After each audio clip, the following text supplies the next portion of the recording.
Good evening. This is All India Radio. I am VC Pramod and with me is Nipunika Shahid with the evening news.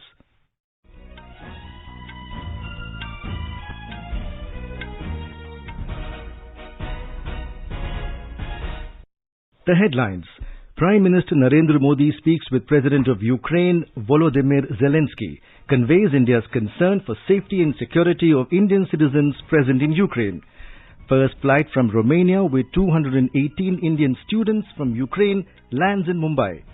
Centre says it is closely monitoring global energy markets as well as potential energy supply disruptions as a fallout of evolving geopolitical situation. Cabinet Committee on Economic Affairs approves supply of coal through common e-auction window to remove market distortions and enhance operational efficiency. Prime Minister Narendra Modi emphasizes that essential health facilities to be brought in villages at block and district level. In Uttar Pradesh, all necessary preparations in place for 5th of 7-phase polling of assembly elections tomorrow. Prime Minister Narendra Modi to share his thoughts in Mann Ki Baat program on All India Radio tomorrow. In FIH Pro League Hockey Tournament, Indian women defeat Spain 2-1 at the Kalinga Stadium in Bhubaneswar. And in cricket, the second T20 international match between India and Sri Lanka underway in Dharamshala. With the new Omicron variant of coronavirus causing concern, we appeal to our listeners to be vigilant and get fully vaccinated and also help others, including children between 15 and 18 years, to get vaccinated. Please continue to follow these 3 simple steps to stay safe. Wear a face mask, maintain 2 gaz ki duri for social distancing, focus on hand and face hygiene. For any COVID information and guidance, contact national helpline numbers 011-2397-8046 and 1075. And now the news in detail. Prime Minister Narendra Modi today spoke with President of Ukraine Volodymyr Zelensky. During the conversation, President Zelensky briefed Prime Minister Modi in detail about the ongoing conflict situation in Ukraine. Mr. Modi expressed his deep anguish about the loss of life and property due to the ongoing conflict. He reiterated his call for an immediate cessation of violence and his return to dialogue and expressed India's willingness to contribute in any way towards peace efforts. The Prime Minister also conveyed India's deep concern for the safety and security of Indian citizens, including students present in Ukraine, and sought facilitation by Ukrainian authorities to expeditiously and safely evacuate Indian citizens. Flight carrying 218 stranded Indian students from war-torn Ukraine lands at Mumbai's Chhatrapati Shivaji Maharaj Airport. We now go over live to our Mumbai correspondent for an update. Kunal, what's the latest update you have? Pramod, as you rightly said, that 218 passengers, basically the stranded students in Ukraine, they have arrived at the Chhatrapati Shivaji Maharaj Airport just a short while ago. They were received by Union Minister Mr. Piyush Goyal. He interacted with the passengers at in the flight, just in a couple of minutes they will be out. The health checkups will be done, temperature checkups will be done by the airport health officials, and after that the airport has also made arrangements, seating arrangements for these stranded students who has arrived, and water bottles, some refreshment will be served to them. Later on, even the Mumbai Mayor Ms. Kishori Pednekar, she has also arrived at the airport. She also would be interacting, and she has said that she will be making arrangements. Basically, the Mumbai Municipal Corporation would be making arrangements for these students, and as and when it is convenient for them to go to their respective states, they will be sent. But at this moment, these stranded passengers, students have arrived, and airport authority is taking care of them. And okay. Yes. Thank you, Kunal, for that update. External Affairs Minister Dr. S. Jaishankar said progress is being made regarding evacuation of Indian nationals from Ukraine. He said the External Affairs Ministry teams are working on the ground round the clock and he is personally monitoring the evacuation efforts. The minister thanked Foreign Minister of Romania Bogdan Oreșciu for his government's cooperation. Raksha Mantri Rajnath Singh said the Prime Minister has already made it clear that the government will leave no stone unturned to bring back all Indian nationals from Ukraine. He added the expenses will be borne by the government to bring them back with safety. परसों जो seashells की बैठक हुई थी प्रधानमंत्री जी की अध्यक्षता में, उसी समय प्रधानमंत्री जी ने फैसला किया है उन सबको लाएंगे और भारत सरकार अपने खर्च पर उनको वापस लाएगी। और ऐसा नहीं है कि सीशेल्स की मीटिंग होने के बाद उनको भारत लाने का सिलसिला प्रारंभ हुआ। उसके कई दिन पहले ही प्रधानमंत्री जी ने स्पष्ट रूप से कहा था कि उनके लाने की व्यवस्था की जाए। कई लोग आ भी चुके थे पहले। यूक्रेन के विदेश मंत्री से भी हमारे विदेश मंत्री ने भी बात की है। लगातार उनको सुरक्षित यहाँ पर लाने की व्यवस्था चल रही है। The first batch of Indian students entered Hungary from Ukrainian side at Zahun crossing today. Indian Embassy in Hungary said in a tweet the students are travelling onward to Budapest for return to India by Air India flight today. Later, more batches of Indian students entered Hungary from Zahun crossing. The Embassy of India in Hungary has said in an advisory for Indians to be evacuated from Ukraine via Hungary that the Zahun-Ozerad border crossing only allows crossing by bus or van, while walk-in is not allowed. It said students coming through this border crossing should possess a valid passport, residence permit, student ID card, vaccination card or certificate. The Embassy of India in Bratislava is in contact with the government of Slovakia for evacuation of Indian nationals from Ukraine through Uzhhorod-Vyshne-Nemeke border. In an advisory, the embassy asked the Indian nationals who wish to cross border through Vyshne-Nemeke to fill a Google form. It requested people who are not in close proximity to this border crossing point to not fill the Google form. Indian missions in Bucharest, Budapest and Warsaw are also involved in this exercise to help those who are close to their borders. The Indian Embassy in Ukraine has advised Indian citizens in the war-torn country not to move to any of the border posts without prior coordination with Government of India officials at the border posts and the emergency numbers of Embassy of India in Kyiv. In an advisory, the embassy said the situation at various border checkpoints is sensitive and it is working continuously with the embassies in the neighbouring countries for coordinated evacuation of Indian citizens. The Kerala government will provide domestic air tickets to students returning to the state on evacuation from Ukraine. Making this announcement, Chief Minister Pinarayi Vijayan said the government has taken measures to collect information beforehand about the Keralites reaching cities like Delhi and Mumbai by evacuation flights from Ukraine. The arrangements is being made by the Resident Commissioner and the non-resident Keralites Affairs NORCA officials. The Russian embassy in Delhi today said it appreciates India's independent and balanced position at the voting in the UNSC on the 25th of this month. In a tweet, the embassy said, in the spirit of the special and privileged strategic partnership, Russia is committed to maintain close dialogue with India on the situation around Ukraine. A resolution on the situation in Ukraine was tabled for action in the UN Security Council last night. In the 15-member council, the resolution received 11 votes in favour. Russia voted against it and India, the UAE and China abstained. Since Russia voted against the resolution, that is veto against the resolution, it was not passed. India abstained and issued an explanation of vote, EOV, after the vote. In its EOV, India called for return to the path of diplomacy. It called for respecting sovereignty and territorial integrity of states.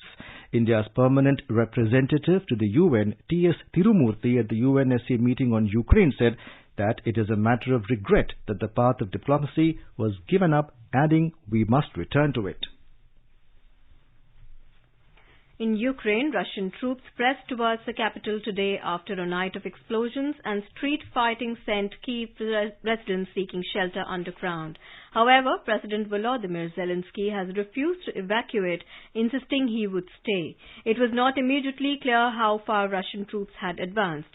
Ukrainian officials reported some success in fending off assaults, but fighting persisted near the capital. Skirmishes reported on the edge of the city suggested that small Russian units were trying to clear a path for the main forces. You are listening to the evening news on All India Radio. A reminder of the headlines before we move on. Prime Minister Narendra Modi speaks with President of Ukraine Volodymyr Zelensky, conveys India's concern for safety and security of Indian citizens present in Ukraine. First flight from Romania with 219 Indian students from Ukraine lands in Mumbai. Centre says it is closely monitoring global energy markets as well as potential energy supply disruptions as a fallout of evolving geopolitical situation. Cabinet Committee on Economic Affairs approved supply of coal through common e-auction window to remove market distortions and enhance operational efficiency. Prime Minister Narendra Modi emphasizes that essential health facilities to be brought in villages at block and district level. In Uttar Pradesh, all necessary preparations in place for 5th of 7-phase polling of assembly elections tomorrow. Prime Minister Narendra Modi to share his thoughts in Mann Ki Baat program on All India Radio tomorrow. In FIH Pro League Hockey Tournament, Indian women defeat Spain 2-1 at the Kalinga Stadium in Bhubaneswar. In cricket, Sri Lanka set a target of 184 runs for India in the second T20 international match in Dharamshala. For quick news updates round the clock, follow us on our Twitter handle @AIR News Alerts. अपने business को बढ़ाने के लिए लीजिए आकाशवाणी का सहयोग और दीजिए उसे बुलंदियों के पंख। आपका बिजनेस लोकल है या राष्ट्रीय, आकाशवाणी देती है उपभोक्ताओं तक पहुंचने का हर विकल्प। और अब तो आप घर, दफ्तर या दुकान पर बैठे बैठे कर सकते हैं आकाशवाणी के किसी भी केंद्र के लिए विज्ञापनों की बुकिंग। आकाशवाणी के विभिन्न चैनलों पर विज्ञापन देना सुलभ और सस्ता। बुकिंग है तो संपर्क करें 8700014242 पर। 8700014242। Welcome back to the evening news. In poll-bound Uttar Pradesh, all necessary preparations have been made for the 5th of the 7th-phase polling of assembly elections tomorrow. Polling will be conducted from 7 a.m. to 6 p.m. Polling in this phase will be conducted in 61 assembly constituencies spread over 12 districts. There are a total of 693 candidates, including 90 women in the fray. Maximum 25 candidates are vying for Pratappur seat, while minimum 7 candidates each are contesting for 7 seats, including Milkipur, Payagpur, Barabanki, Zaidpur, Haidargarh, Sadar and Kadipur seat. The total number of eligible electors for this phase is 2.25 crores.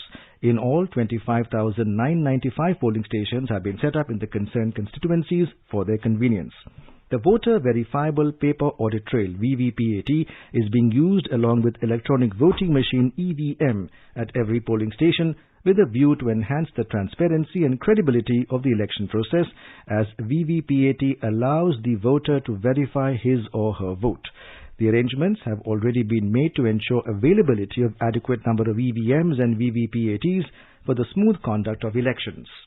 In view of the prevailing COVID-19 pandemic and rising cases of Omicron variant across the country, Election Commission has laid focus on COVID-safe elections with maximum participation.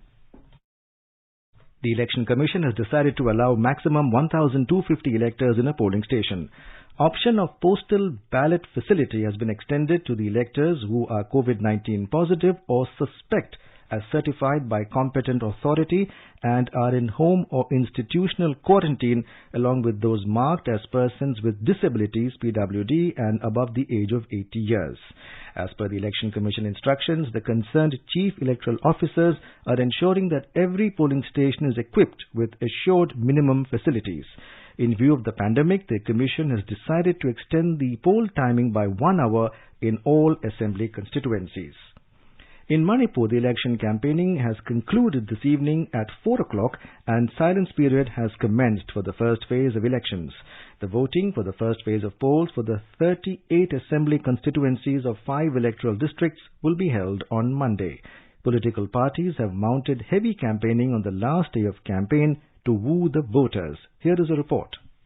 With the commencement of silent period, the hectic political campaigning for the first phase poll in Manipur has come to end. Now the election official has prepared to set up the polling station, including modern polling station in the 38 assembly constituency in Manipur. More than 12,09,000 voters, including 175 transgender voters, is going to decide the fate of 173 candidates. This includes 18 independent candidates and 15 women candidates. Voting will be held in 1,724 polling stations. More than 300 companies of paramilitary forces have been deployed to conduct the voting free and fair manners. JJ Thoksom, AIR News, Imphal.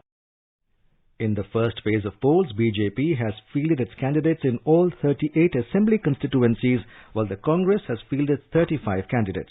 Voting will be held from 7 a.m. to 4 p.m. 28 candidates of Janata Dal United and 27 candidates of NPP are also in the fray. The centre has said that it is closely monitoring global energy markets as well as potential energy supply disruptions as a fallout of the evolving geopolitical situation. Ministry of Petroleum and Natural Gas said India stands ready to take appropriate action for ensuring ongoing supplies at stable prices with a view to ensuring energy justice for its citizens and for just energy transition towards a net zero future. It added India is also committed to supporting initiatives for releases from strategic petroleum reserves for mitigating market volatility and calming the rise in crude oil prices. The Cabinet Committee on Economic Affairs has approved the offering of coal by coal companies through a common e-auction window instead of sector-specific auctions. This e-auction will cater to all the sectors like the power sector and non-regulated sector. Coal would be offered through this auction in place of the present system of sector-specific auctions. The major impact of this initiative includes employment generation potential. Market distortion would be removed and a single rate for all the consumers will evolve in the e-auction market. It shall increase operational efficiencies and lead to an increase in domestic coal demand by efficiency in the domestic coal market. The government has permitted up to 20% foreign direct investment FDI under automatic route in Life Insurance Corporation of India LIC with an aim to facilitate disinvestment of the country's largest insurer. Sources said that the decision in this regard was taken today by the Union Cabinet chaired by Prime Minister Narendra Modi. Prime Minister Narendra Modi today said the government is making efforts to build a health infrastructure in the country which is beyond the big cities with the spirit of One India, One Health. He emphasized on the essential health facilities to be brought in villages at block and district level. The Prime Minister said the government has adopted a holistic approach in the healthcare system and focuses on health and wellness equally in order to make the country's healthcare more inclusive and strong. Addressing post-Union Budget webinar of Health Ministry, the Prime Minister said this budget expands the efforts to reform and transform the healthcare system over the past 7 years. जब हम health sector में holistic और inclusiveness की बात करते हैं तो इसमें 3 फैक्टर्स का समावेश कर रहे हैं। पहला, मॉडर्न मेडिकल साइंस से जुड़े इंफ्रास्ट्रक्चर और ह्यूमन रिसोर्स का विस्तार। दूसरा, आयुष जैसी पारंपरिक भारतीय चिकित्सा पद्धति में रिसर्च को प्रोत्साहन और हेल्थ केयर सिस्टम में उसका एक्टिव एंगेजमेंट। और तीसरा, मॉडर्न और फ्यूचरिस्टिक टेक्नोलॉजी के माध्यम से देश के हर व्यक्ति, हर हिस्से तक बेहतर और अफोर्डेबल हेल्थ केयर सुविधाएं पहुंचाना। News just in. External Affairs Minister Dr. S. Jaishankar has welcomed the Indian evacuees from Ukraine who reached Mumbai this evening. In a tweet, he termed this as the first step of Operation Ganga. Union Steel Minister Ramchandra Prasad Singh has said that a mission to develop the secondary steel sector is in the making. Addressing an interactive session with representatives of Odisha-based steel companies in Bhubaneswar today, the Steel Minister underlined the need for a policy for the secondary steel sector while saying that this sector would have a bigger role to play in value addition. On the occasion, he called upon the steel players to ensure optimum utilization of resources with appropriate technological support. More from our correspondent. The minister said that steel consumption in the country will continue to increase due to various programs and schemes of the government, such as Gati Shakti Master Plan, in which the contribution of the secondary steel sector will be very high. He also stressed upon the production of green steel, which he said is in line with the Prime Minister's vision of a carbon-neutral economy by 2070. Various steel companies drew the attention of the ministry to some of their concerns that include availability and accessibility of funds, logistics and clearance. Yesterday, in Karnataka, the Union Steel Minister inaugurated the Conference of Ministers of Mines and Industries, in which 5 mineral-rich states like Odisha, Madhya Pradesh, Andhra Pradesh, Chhattisgarh and Jharkhand participated. Girish Chandra Das, AIR News, Bhubaneswar. And now, let's listen to our special program, Azadi Ka Safar, highlighting the importance of the day during the freedom struggle. आजादी का Amrit Mahotsav.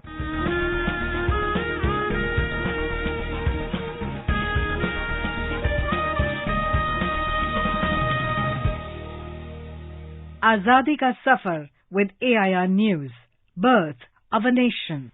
India's glorious freedom struggle is one of the greatest struggles the modern world has ever witnessed. AIR News brings you a glimpse of the struggle every day.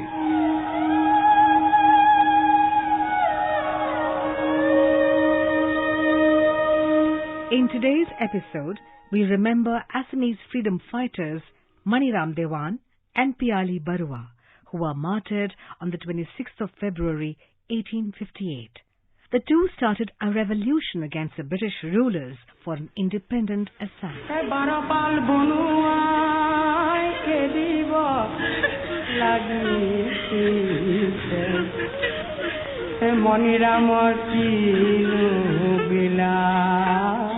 Maniram was determined to restore an Assamese king to power. He strongly opposed the Treaty of Yandabo, signed in 1826 between the British and the Burmese. Maniram urged the young people of Assam to join the resistance against the British, and he formed a group of revolutionaries to this end. Piali Barua joined Maniram, and both were the masterminds behind the anti-British plot during the 1857 First War of Independence. While Maniram directed the revolt from Calcutta, it was Piali who executed all the plans as the chief lieutenant in Assam.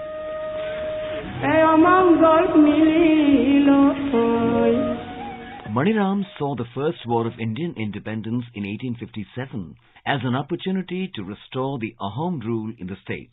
From Calcutta, Maniram sent coded letters to Piali Barua. In the letters, he urged the heir apparent Prince Kandarpeshwar to fight against the British with the help of sepoys at Golaghat and Dibrugarh. As per the plan, on the day of Durga Puja, they would march to Jorhat, where Kandarpeshwar would be installed as king. However, just before one of their secret meetings, the plan was exposed. Maniram Dewan was arrested in Calcutta, while Piali Barua was arrested in Jorhat.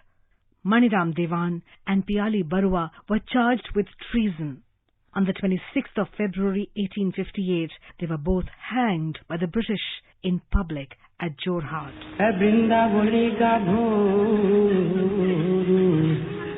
Every year on the 26th of February, the state comes together to pay tribute to these martyrs of India's freedom struggle.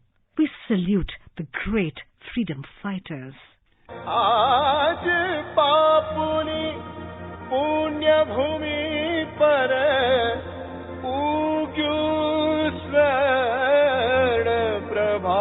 We also remember Gujarati writer Narmada Shankar Dave, popularly known as Narmad, who died on the 26th of February 1886.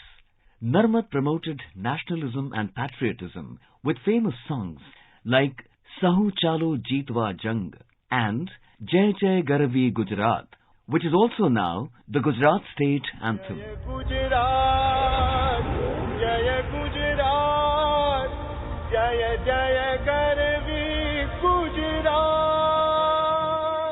In the song, he listed with a sense of pride all the cultural symbols that go into constituting the Gujarat identity, which belongs to all the castes, communities, races, religions and sects that inhabit Gujarat. Gandhiji also acknowledged Narmad for his philosophy of non-violence.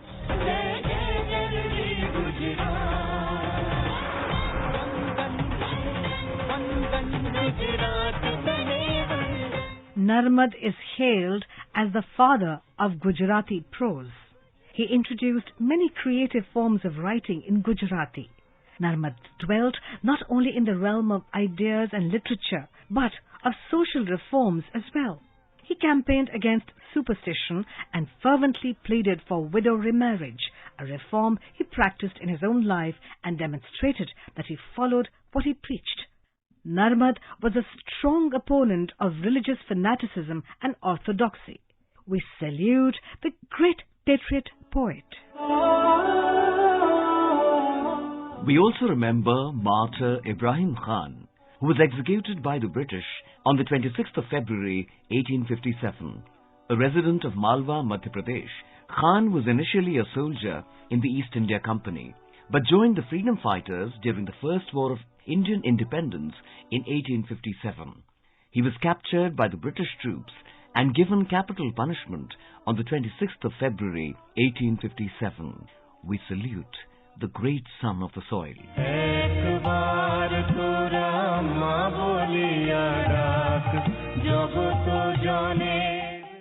We remember revolutionary freedom fighter Narendra Lal Adhikari, who died on the 26th of February 1936.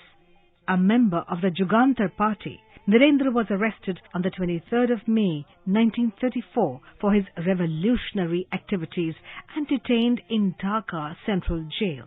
On the 9th of October 1934, he was transferred to Hijli camp where he died. We salute the great martyr. That brings us to the end of this episode of Azadi Ka Safar with AIR News. See you in the next episode tomorrow. As our nation celebrates the 75th year of independence, a series of events are being organized by the government as a part of Azadi Ka Amrit Mahotsav. To commemorate the occasion as a Janutsav, All India Radio News brings its listeners a special quiz on India's freedom movement and its glorious history. The quiz is conducted every Monday and Tuesday in Morning News. The next question of Amrit Mahotsav quiz will be shared with listeners on Monday, 28th of February. Science and Technology Minister Dr. Jitendra Singh has called for searching, mentoring and sustaining innovation startups. He has emphasized creating a startup ecosystem based on science and technology. The minister was speaking after announcing the winners of the National Level Scientific Creativity Competition CSIR Jigyasa Vigyan Mahotsav 2022 today. India's COVID vaccination coverage has crossed 177 crore 40 lakh today. More than 21 lakh vaccine doses have been administered till 7 p.m. today. More than 1 crore 99 lakh precaution doses have been administered to identified categories of beneficiaries like healthcare workers, frontline workers and people over 60 years of age. The recovery rate is currently at 98.52%. In our bilingual live phone-in program, Corona Jagrukta series, Dr. Sandeep Mishra, Professor of Cardiology of AIIMS, New Delhi, will be with us today to answer the queries related to coronavirus. Listeners can ask questions to the experts from 9:30 p.m. on telephone number 011-2342-1230 and 011-2342-1764.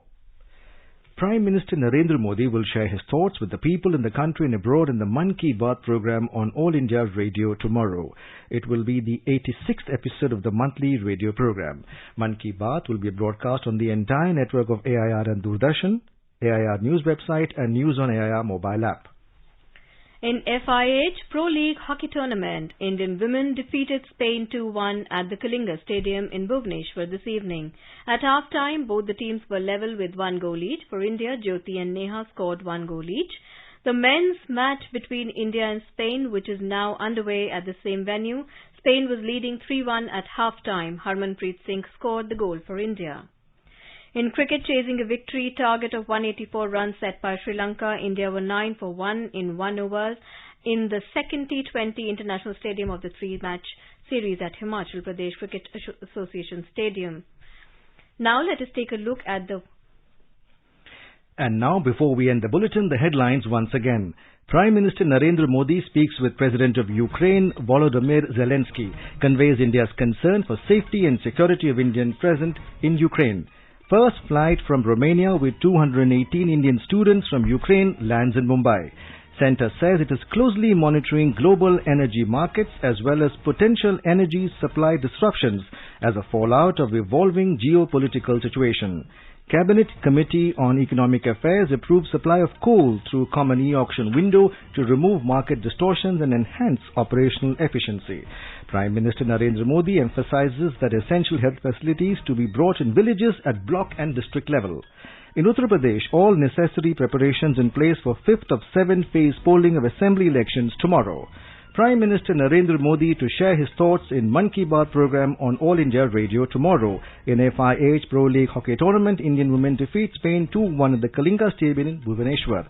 In cricket, Sri Lanka set a target of 184 runs for India in the second T20 international match in Dharamshala. And with that, we end the evening news.